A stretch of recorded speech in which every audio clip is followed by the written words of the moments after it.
Welcome. Before today's episode, we wanted to make two announcements. First, we will be participating in the seminar A Surge of Disinformation Across Africa, Countering Authoritarian Narratives and Disinformation in Geopolitical Hotspots Across Africa. The seminar will take place on September 27th, Friday, at Charles University in Prague. If you want to sign up and go in person, find the link in the description. And if you're not in Prague, don't worry. We will be live streaming it on our YouTube channel starting 8:50 a.m. Central European Time. Second, we are excited to announce that we are expanding the Geopolitical Pickle team, and we will be releasing our very own newsletter where we will bring you small pieces about geopolitics, international politics, and related topics. It will be issued bi-weekly, starting in the second half of October, and you can already sign up for free in the link that you can find in our link tree. Well, those are the announcements. And now, let's go to the next episode. Thank you for listening.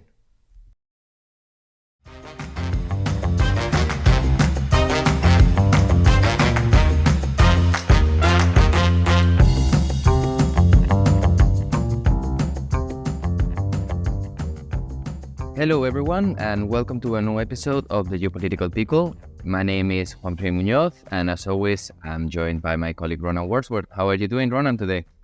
Not too bad. Bit tired now. I've got a young boy with us now, so it's keeping me up a bit late at night. But other than that, doing well. The father went from not sleeping because of being outside to not sleeping because of being inside. Literally, let's see how the kid comes up. But other than that, very good. Well, today I'm going to introduce the topic straight away. Today we're going to go back to a topic that is correct, but it's also been touched in the podcast, I think twice or three times already. We're going to be talking again about the Russian invasion in Ukraine and how it's developing both in the terrain and in the geopolitical spectrum. And for that, we have with us again, and I want to welcome him, Ridvan Bari Urcosta. He's analyst for Geopolitical Futures. He was already here with us. Thank you very much for being here again, Ridvan. Thank you, Hans. Thank you. How are you? Good. Thank you. Good. Enjoying good weather in Poland. Enjoying the floods. Yeah, we're all based here in Central Europe, so we all saw the floods and everything around, probably the bigger rains. But now it feels like the weather is getting a little bit better. It's giving us a little bit of peace.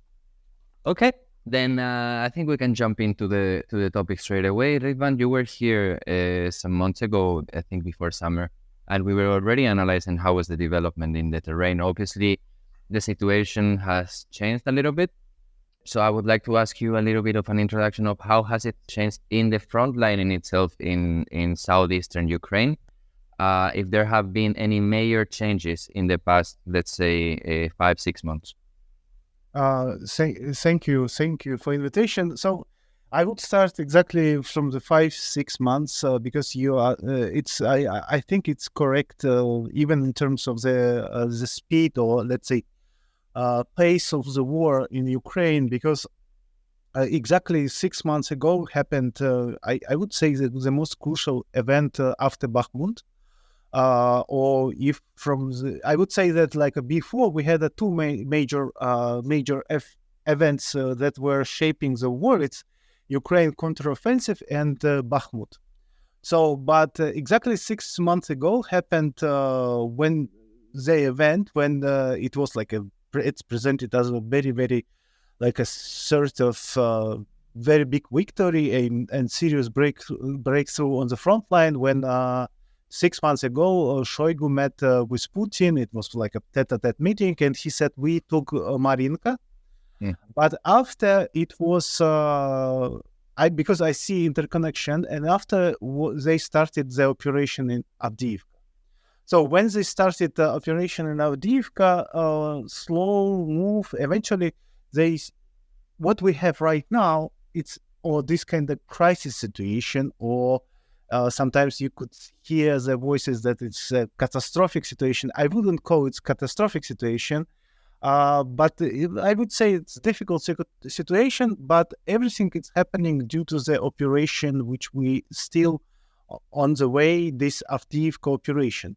So I would say that Avdiivka, this operation, or even possible to call it some kind of battering ram or if I'm correct in English, battering ram that is moving and destroying sort of this fortification, deep fortifications line.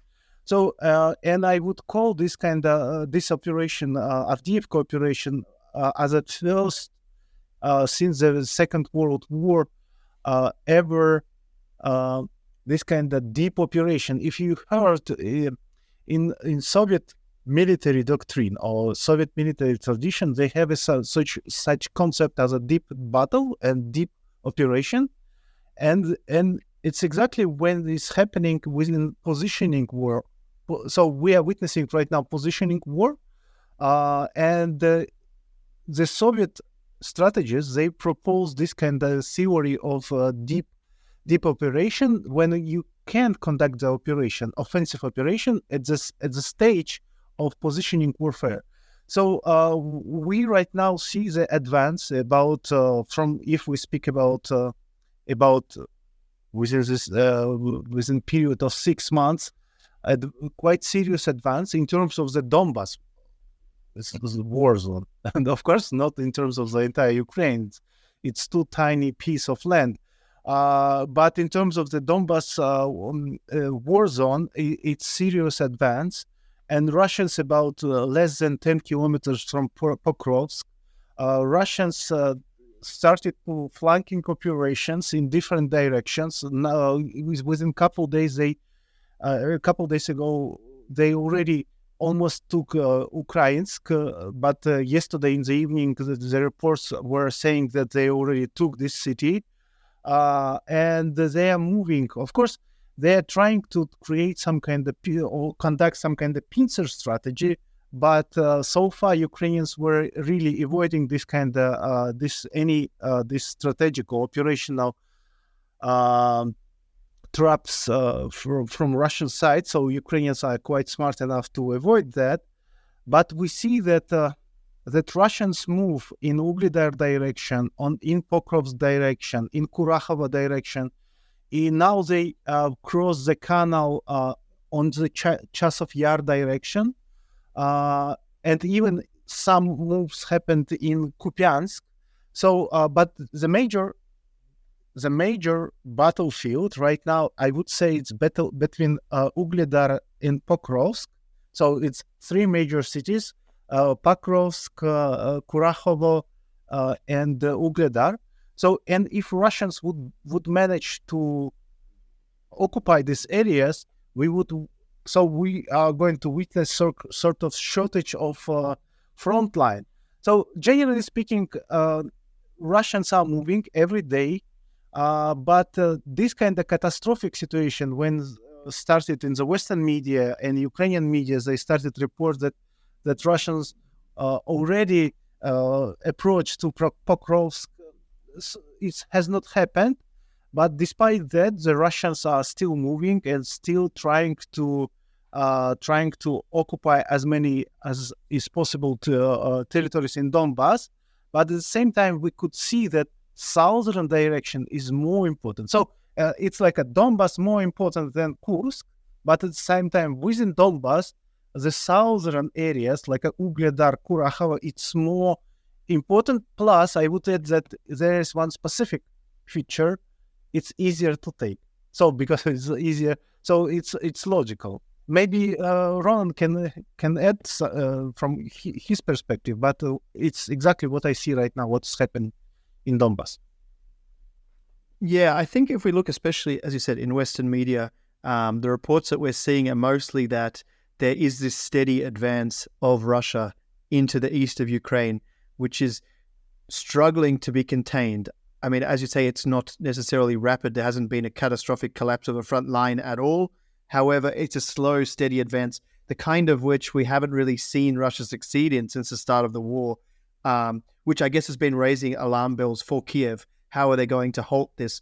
Because part of the problem, I guess, is the lack of manpower that they're going to have to replace these forces at the front line, as well as the potential to use advanced weaponry and arms. And obviously, we saw the delays over early summer in getting arms to Ukraine while there was a holdup in US Congress, for instance.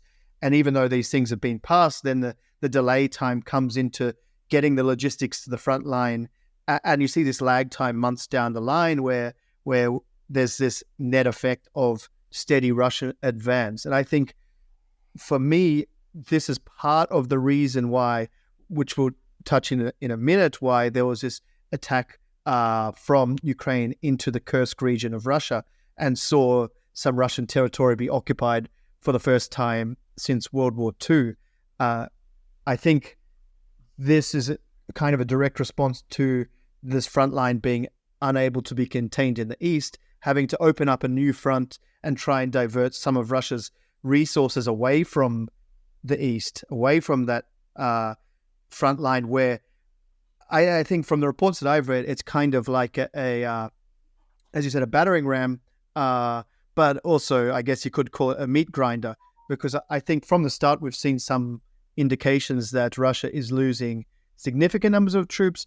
However, I was always quite doubtful of the Ukrainian numbers that they would put out each day, saying we killed 1,200 troops today, 1,500 yesterday, etc., etc. However, now I believe some of these numbers are kind of being backed up by British intelligence reports and things like this. So we see in the east of Ukraine, huge numbers of Russian troops are being expended basically to push forward and keep going. And the question is whether they can sustain this. And I think at the moment the answer is yes. We've seen, regardless of the losses, that they're able to summon more manpower. I think this has always historically been a power of the Russian state, to be able to mobilize incredible amounts of manpower despite losses and use that as their overwhelming strategy. I cannot help but see, when I see the map, when I see the places that you've mentioned, Ridvan, that we're still talking about really small areas within the front line.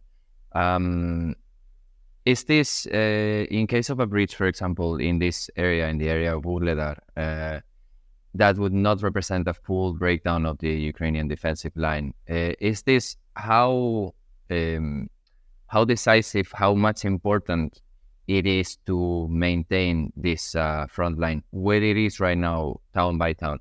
Because I see, when I see it from outside, I see, yes, there are moves, but it's pretty stable. Yes, but it's because it's positioning warfare. So the positioning warfare, it's or tranche warfare. How to correct say? Trench. Warfare. Yes. Well, trench warfare, it demands a lot of troops, a lot of concentration, enormous concentration of troops from both sides, and that's why it's it's very big. So advance could be small in terms of the scale of geography, but in terms of the resources. So usually it's about attrition warfare. It's long-lasting war, and plus the very deep and sophisticated system of fortification from both sides, artillery, intelligence, and so on. So it's very, very important, particularly, but at any war, at any different types of this warfare. But generally speaking, so it's really about resources, about fortifications, and about long-lasting period of this of war. So that's why it's important, in my opinion. But at the same time, we need to take into account two additional factors, because if we speak about Crimea, it's geostrategic importance and so on and so on, Black Sea. But if we speak about Donbas, it's about resources. If you would take the map of minerals in Ukraine, you would see it's about eastern Ukraine, plus a bit closer to the Dnieper River. So even the main resource of coal for Ukraine, it's in Pokrovsk. So in Pokrovsk, already it's just less, as I said, it's less than 10 kilometers. So it means that Ukraine could not already extract safely coal from this area. So you could see that even if we speak about like a scale, it's small, but in terms of the economic importance, and plus, as I said, about trench warfare, yes, positioning warfare, it's very important, this kind of breakthrough. And finally, it's about urban warfare, or urban area. you could see, like if you would try to find the map in terms of the cities, concentration of cities or urban areas in Ukraine, you would see that the most urbanized areas is Donbas. So that's why it's not unable, make impossible to conduct maneuvering warfare. So what was possible during Ukrainian counteroffensive operation in Kharkov, it was impossible simply because look, how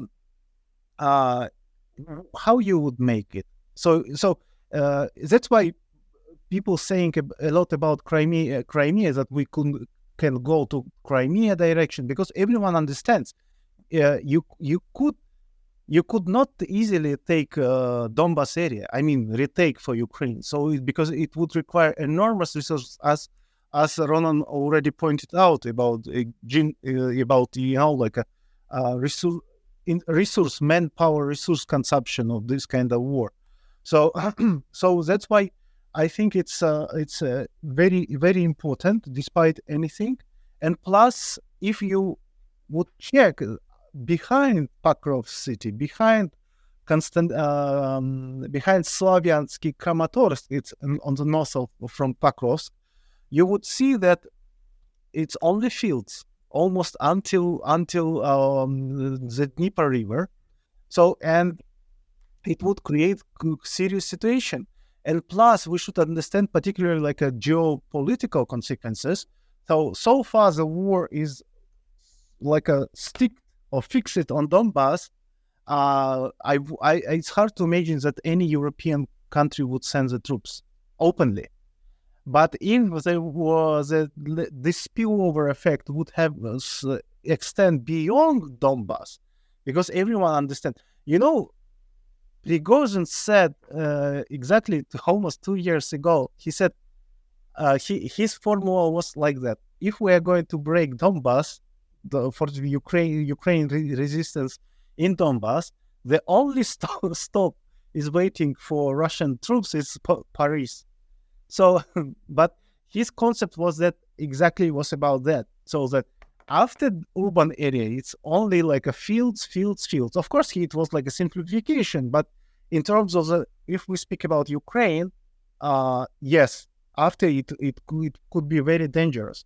And plus, it's connected with strategic considerations in the West. So if they would see that the front line in the Donbas collapsing, and Russians could start to move west forward already to the central Ukraine, it would mean that this march become unstoppable. So that's it. Then I think we can go already into what is Ukraine been doing for this. So in my opinion, we have three main points of counteroffensive. So first of all, we have this front line that we've been discussing and how to defend it properly. Then we have the advance into Kursk, and then we have the alleged Ukrainian actions outside of the theater of action of Ukraine. There's been allegations of Ukrainians being helping, for example, forces against former Wagner troops in Africa or in Syria, which is not fully disclosed. Will it be all part of the same thing? Because about the Kursk invasion, for example, it was told that there were several options: either relieve a little bit the front line in the area of the Donbas so that Russia will have to bring troops to the north, or even preparing for moving also Russian troops there and maybe intervening in Crimea, or even to set up a better position for Ukraine in case of peace talks, where they would have some Russian territory and they could then negotiate in a better position. Let's start with Kursk. What do you guys think has been the main reason for that to happen, Ronan? Yeah, so I think if we look, as you said, we can break it down into three separate actions that Ukraine is doing. Well, two, I would say. The third one about external actions, say in Mali, those are completely unconfirmed reports. This is what Russia is accusing, and obviously these alliance of Sahelian states are basically almost Russian proxies at this point to three military regimes there, so they're using this rhetoric to say that Ukraine. But the other two, so for Kursk, I think the important point is, as you said, peace talks. For Ukraine, they need some bargaining power when it comes to peace talks. As Ridvan talked about earlier, as the more Russia advances into Ukraine, they're taking over very profitable regions for mining, for different economic activities from Ukraine, which if we look at the rhetoric coming out of, say, the Donald Trump camp in the US, was he went to win the election, they're saying to freeze the front lines of the conflict and at their current position. So for Russia then, the more of this economic land that they can take over, they're hoping that then potentially Donald Trump would win the election and that they can then keep a lot of this land in the east of Ukraine. Obviously, if the Democrats were to win, that the calculation would be different. But then that brings about what the purpose of Kursk is. And I say, okay, well, now Ukraine has been able to, infiltrate into Russia. It has a few different aspects. First of all, it does give you some sort of bargaining power when you come to the table, something to trade back with Russia for your own land, which has been invaded. Second of all, it has this motivational effect within Ukraine and a demoralizing effect within Russia, because now we've seen residents of the region. I think there's about 120,000 people in the Kursk Oblast region of Russia, which have had to either flee or have now become under Ukrainian occupation. And this is the first time basically the war has come home to Russia. And so this gives a different calculation within Russia. Now it's not all about we're liberating Ukraine, as the narrative goes from within Russia. You see these Ukrainian soldiers that are then telling these old people within the communities there that we're just doing this to try and get our own land back. We don't want to be liberated. We don't need to be liberated. And it changes the calculation somewhat.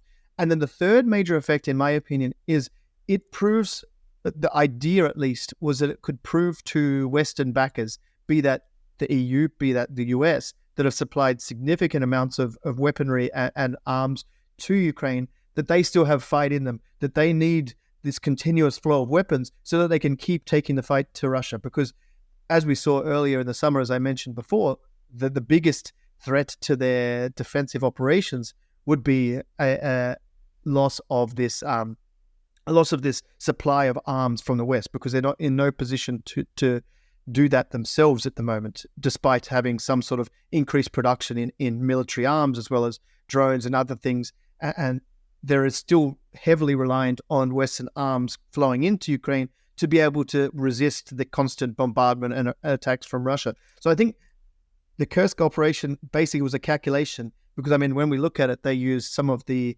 most well-trained Ukrainian troops pulled away from the front. They didn't use all the equipment, no? According, like, from their equipment, like tanks, for example, that they had been receiving from the West, they didn't use their top equipment in Kursk. They didn't encounter that much resistance as well when they went into Kursk, but they did use their best troops. Basically, they put thousands of their best troops to advance into Kursk. So this was a high-risk gamble, as I see it. Basically, the calculation was those three different objectives could be met by taking some of the Russian territory back. And I guess the other hope was that then by creating this kind of diversion, you can draw out some of the Russian troops from the front lines of the Donbas where they were losing, which hasn't necessarily been a success, I would say, as Russia didn't rush to send all their troops up to Kursk. They had a slow response and a measured response, and now actually starting to take back some of the regions in Kursk, which they lost originally. And so I guess Russia didn't exactly respond how the Ukrainians would have wanted, but the calculation was a combination of all those different factors, the way I see it. So, Ridvan, do you see that goes then into also the increased attempts of Ukraine to target cities like Moscow or cities much farther with drones, for example? And would this strategy be in a better situation in case long-range artillery, long-range missiles would be put into this position of Ukraine into Kursk region? into Kursk in this concept that Ronan is saying that Kursk is to bring the war into Russian territory so that somehow shifts for a future peace talk.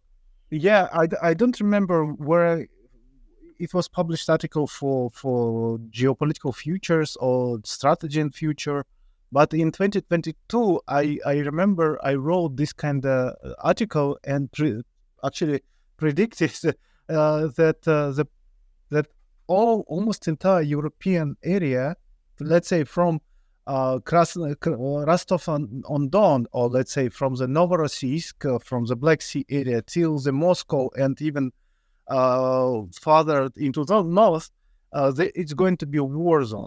So is the aim of Ukraine, already at that time, it was already visible, they are going to create some kind of, extend the war zone from Ukraine and spill over it into the Russian territory. So, it is happening right now. But the difference between Ukraine and Russia, that Russia is existing, or it's like a stamina, it's extended, yes, from the European continent to Far East. Of course, I saw the discussions by Ukrainian generals, Ukrainian security service, regarding that we need to target much more remote from Ukraine targets, some kind of objects, for instance, in Western Siberia, Eastern Siberia, Far East. So it's on the discussion, but at the same time, we need to take into account that this kind of attacks are creating proportional response. So it's not like that we are destroying Russian targets and nothing happened on Ukrainian territory. So it has a proportional response from Russia, and eventually, it might be, how to say, so if you would compare it like a extension of war zone in Ukraine and Russia, the Russia is definitely winning here. So because due to the Siberia area and so on, remoteness, yes, it's a crucial element. Or fight of the rears, I calling. So Ukraine has a much shorter right now rears.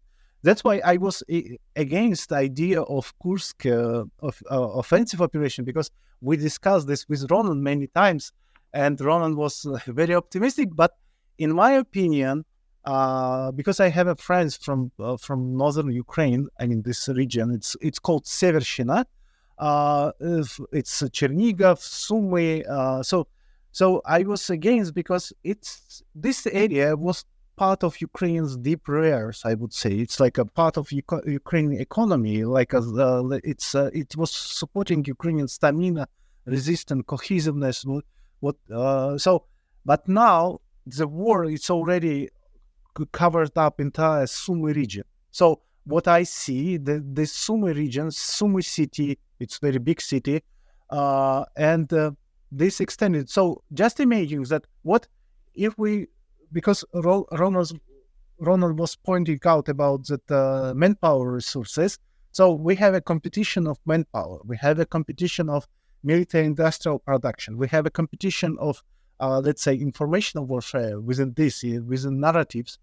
But at the same time, we have a very strict war areas. I mean, the Donbas, Russians open it like some kind of small piece of occupied area in near Kharkov region. But now they open it, the Ukrainians open it new additional areas, more than or close to 100 square kilometers. It's only inside Kursk, but it extends inside surrounds around,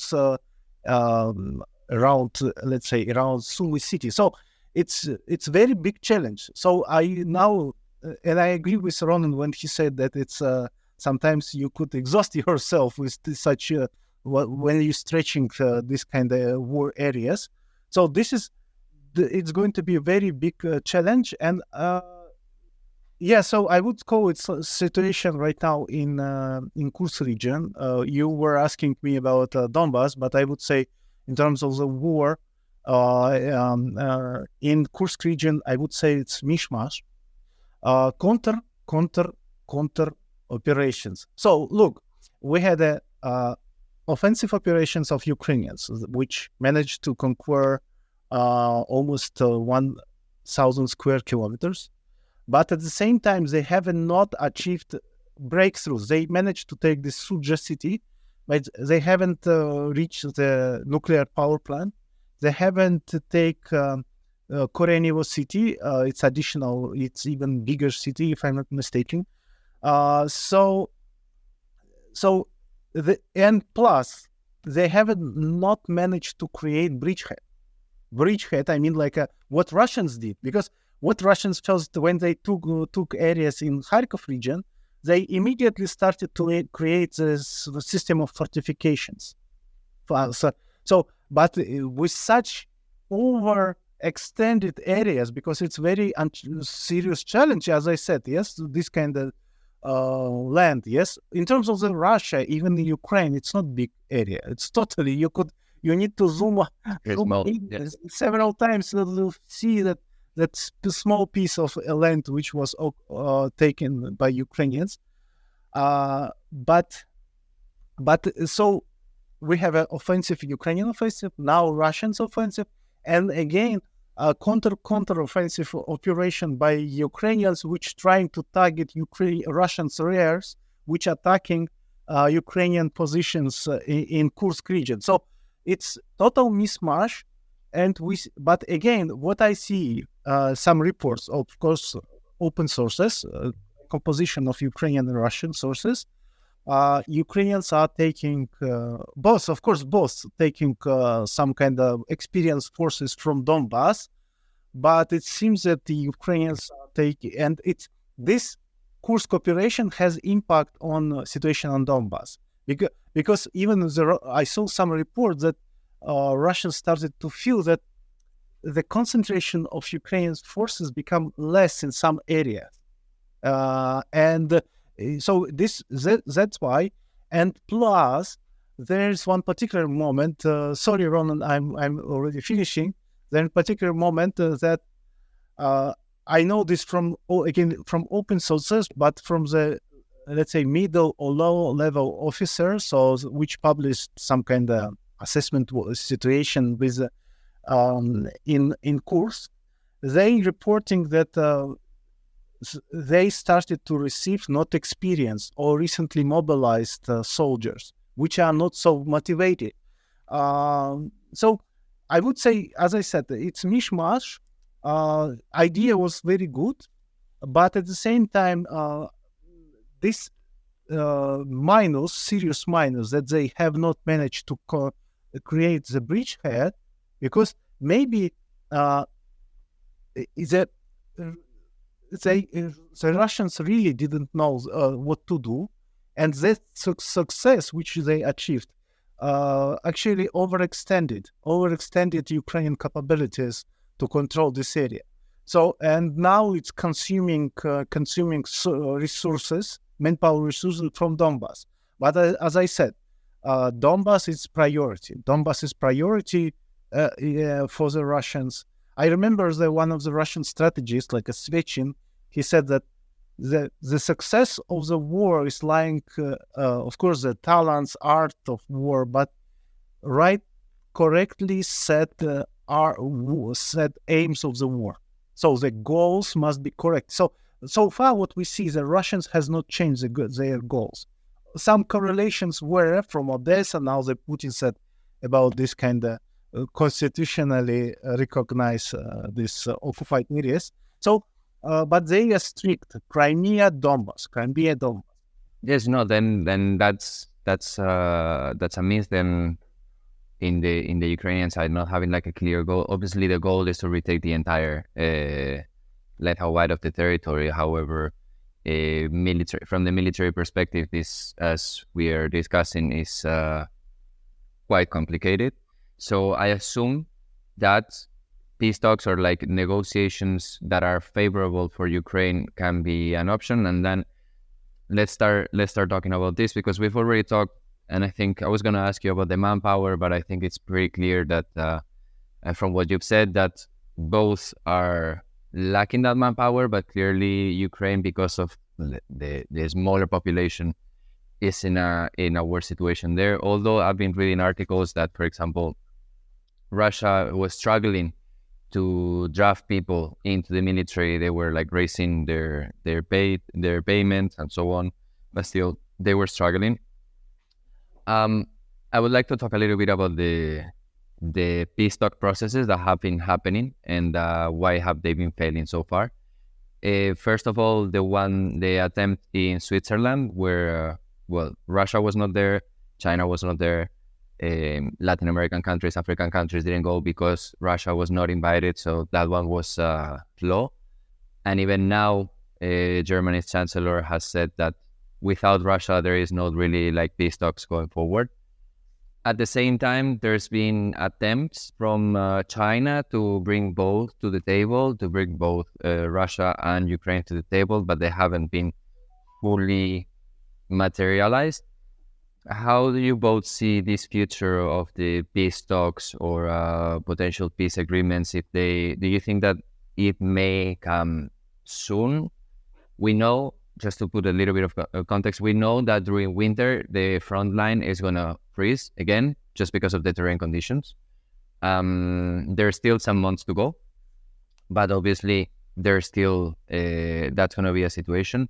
So is there a diplomatic, political resolution of the conflict in the foreseeable future, in the short term, medium term?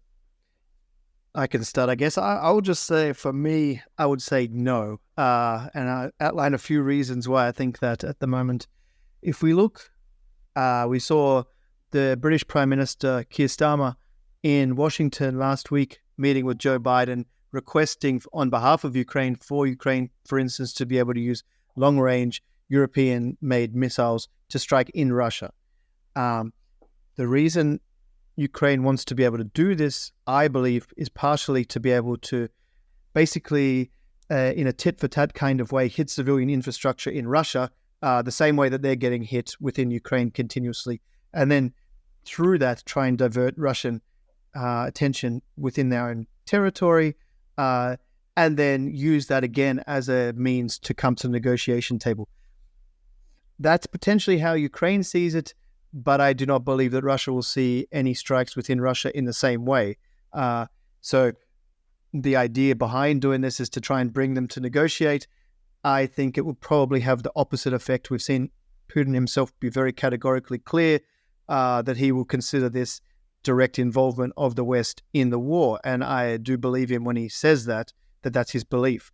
What that would entail, what sort of escalation would come from Russia at the onset of such an agreement being given by the US is yet to be seen. Obviously, I don't know what Russia can do outside of use their nuclear saber rattling, as Putin likes to do. Whether he feels threatened enough that might even do some sort of small-scale tactical nuclear weapon attack, that's a potential. And obviously, in my opinion, then we're even further away from any peace talks. Ukraine has also been categorically clear that they do not want to negotiate peace talks on the grounds of the current front lines. And despite, as I said before, some difference of opinion about that in the US, I think the EU is also very much on board with that idea that Russia should not be given huge portions of Ukrainian territory based off this war of conquest, shall we say. And then the other key pillar for Russia as part of any negotiation on a peace talks is neutrality of Ukraine. And again, we see for the Europeans, they do have long-term goals for Ukraine to be given EU membership if they can fulfill certain requirements, but they're very much open and actually encouraging of the process of Ukraine ascension into the EU, and then also potentially down the line at some point in the distant future into NATO in the same way. And this is kind of Russia's excuse for starting the whole war. Well, not their excuse, but I would say the real reason behind them starting the war is that they don't want this westernization of Ukraine becoming part of Europe, of Ukraine leaving the Russian sphere of influence for good. And that's so for them, that's the reason they actually started the war. And that's why it's like their red line negotiation. And for Europeans, I think that that's a red line in the opposite direction. So I am not optimistic that this is going to come to any resolution anytime soon, regardless of what happens to the White House, unless there was like a total breakthrough on either side, or unless say the approval was given to use long-range missiles from Ukraine into Russia, and then that escalated the conflict in some way, or resulted in some sort of resolution because of the pain that was felt inside of Russia at the attacks. Like, they're the only sort of scenarios I can see playing out which could lead to some sort of peace negotiations. As you've said, we've seen in Switzerland, for example, this conference, which Russia boycotts, and at the same point of time, there is no good grounds for starting the negotiations between the two. They're so far away from each other's idea of what the end state will be. I can't see like the groundwork, despite what the effort that went into setting up that negotiation. It remains a long way away, in my opinion. What do you think, Ridvan? Yeah, I agree with Ronan's skepticism regarding this, because I think what we are witnessing, even it started Ukrainians that started this, like this famous Zelensky's peace initiative. So they brought this this formula based upon sort of that it has a global impact, that it's some kind of, but there's one particular issue within this entire initiative, that it's again sort of West-backed initiative. It's not, yes, Ukraine, but that's why I think it's that burn initiative, not because I don't support it, but rather because, as Ronan already described, due to the resistance of Russia, due to the resistance of China, even India, they would like to see a bit some different shape of this kind of new post-war order, because I think Ukraine, it's only small, not small, but let's say only piece of entire possible equation, which should eventually give to us a new post-world order,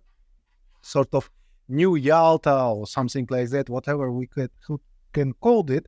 So, but that's three main pillars there. I mean, over this post new world post-war order, it's like a Formosa pillar, Taiwan, Israel, Gaza, so and eventually Ukraine. So all these three pillars, they could reshape entire region. So how you setting this new rules in, for instance, in Ukrainian case, it reshapes entire European continent, by the way. If you is a situation in South China Sea, so if it ends in terms of the Chinese or in favor of China, it's reshaped it entirely for the next 21st century in completely new shape. Same in terms of the Middle Eastern situation. So that's why it's we should not look on the Ukrainian case as something separate. So it's we end up right now with three major pillars or three major direction paths of this global confrontation. So and it seems that if we speak about like a post-world order or a peace for Ukraine, it should be like based upon all these three hotspots. I would say, of course, it's my personal opinion, but generally, yes. And again, I agree with Roland regarding Kursk, because so far the Ukrainians in Kursk region, it's impossible from Russian point of view. It's possible to even start negotiations, and we saw.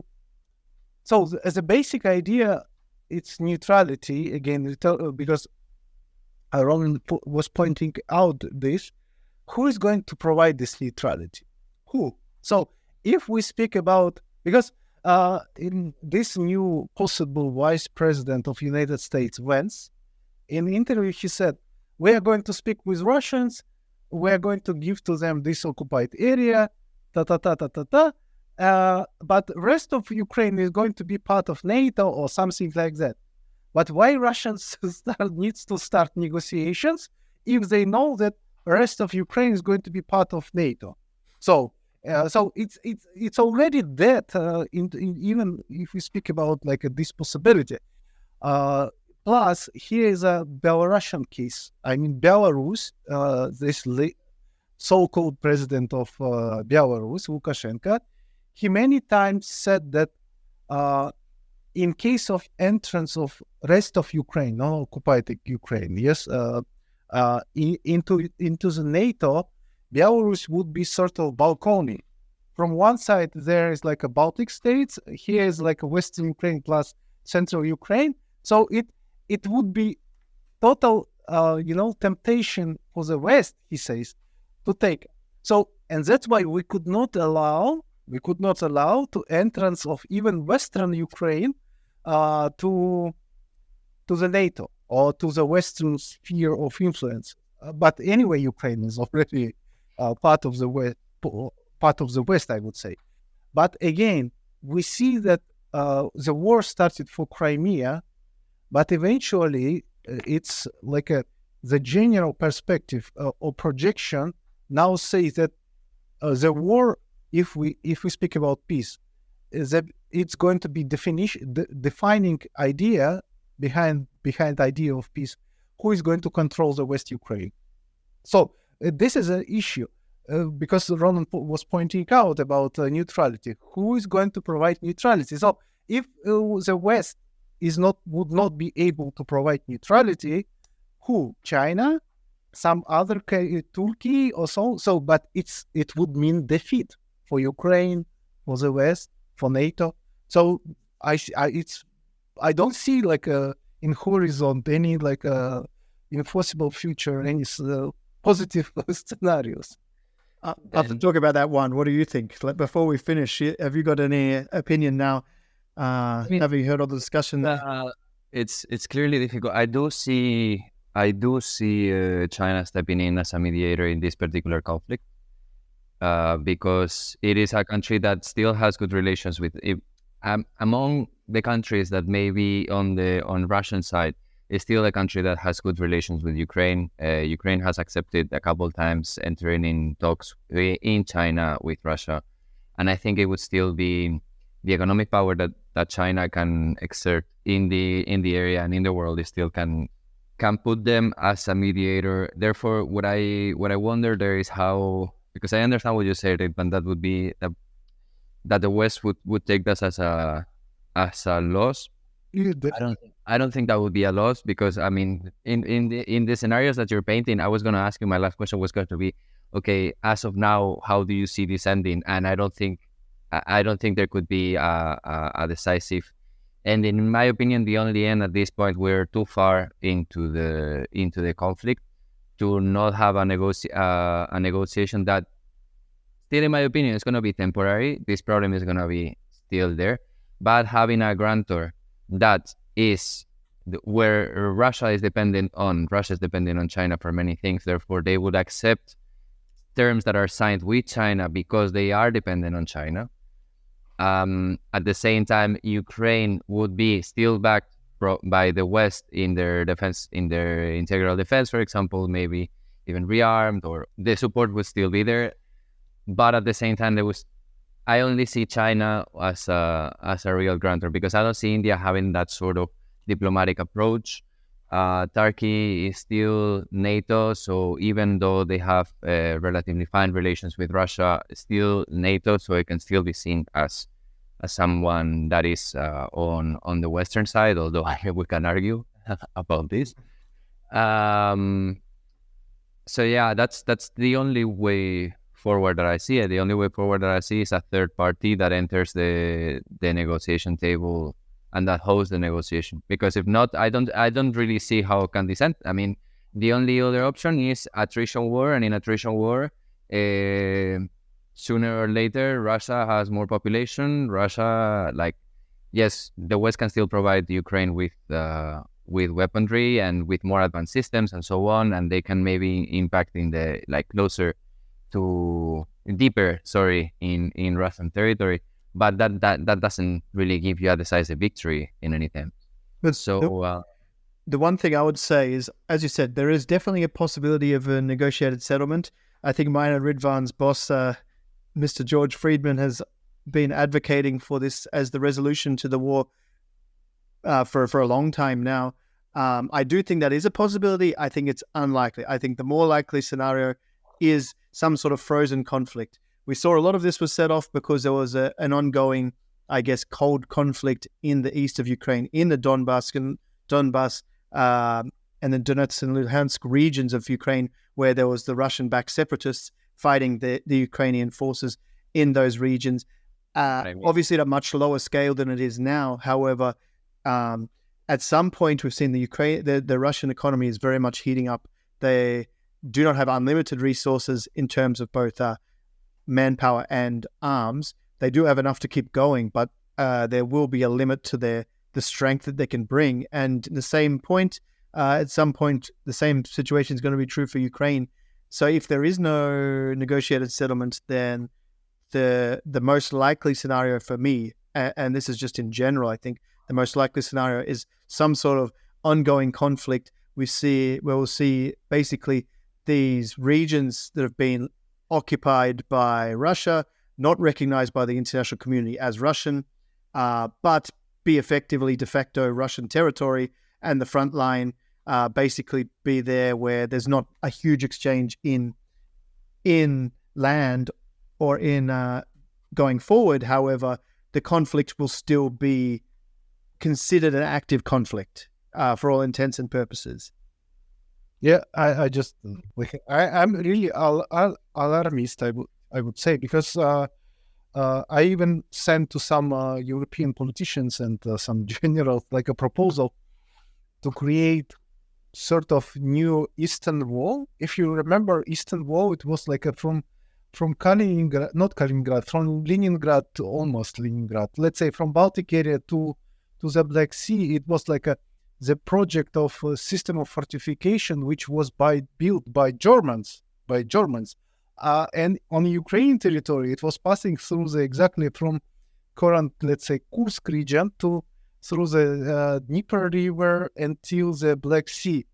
And they created very strong fortification, but have not finished them, by the way. And I suggesting to create this kind of line again, because I don't believe that it's going to stop. And that as we discussed, we see the many reasons why Russia should continue, if we speak from their perspective of insecurity, yes? So that's why I don't... And finally, you were saying about like a possibilities of peace or some kind of not neutralization, like a... Some ceasefire, even frozen. Yeah. But look, if you take into account how Russia was occupying Ukraine, because in my opinion, we returned to the times of the 16th century, not 16th, 17th century, when the major powers which were defining the future of Crimea, Ukraine, or Kazakh state, they were... Or the United Kingdom and Russia. No, not United Kingdom.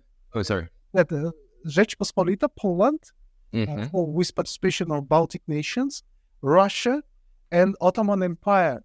So, and they were like dividing these territories now, which we know as Ukraine.